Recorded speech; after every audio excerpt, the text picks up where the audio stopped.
কলকাতা হাইকোর্টে জোর ধাক্কা শুভেন্দু অধিকারী। জাস্টিস মান্থা যে একটা অনির্দিষ্টকালীন রক্ষা কবচ দিয়ে গেছিলেন, আজ বিচারপতি জয় সেনগুপ্ত সেই রক্ষা কবচ প্রত্যাহার করে নিয়েছেন, খারিজ করে দিয়েছেন। অর্থাৎ তৃণমূল কংগ্রেস বা রাজ্য সরকার যা বলছিল তাতে মান্যতা দিয়েছেন। একজন ব্যক্তি কোনো মামলায় রক্ষা কবচ পেতে পারেন, একজন ব্যক্তি একাধিক মামলায় ক্ষেত্র বিশেষে রক্ষা কবচ পেতে পারেন, কিন্তু একজন ব্যক্তি ভবিষ্যতে কি করবেন সেটা না জেনে আদালত কখন রক্ষা কবচ দেন, কিভাবে রক্ষা কবচ দেন?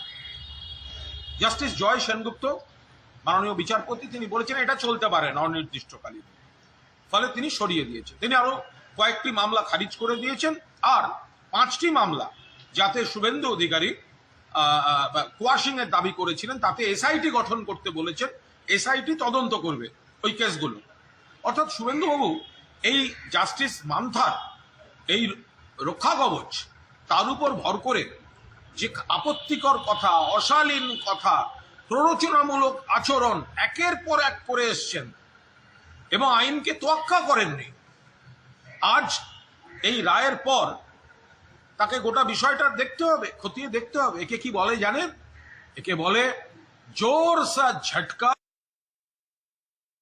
আমাদের ভিডিও ভালো লাগলে লাইক ও শেয়ার করুন, কমেন্ট সেকশনে গিয়ে জানান আপনাদের মতামত। আরও ভিডিও পেতে চ্যানেলকে সাবস্ক্রাইব করুন। প্রতি মুহূর্তে খবরের আপডেট পেতে প্রেস করুন বেল আইকন।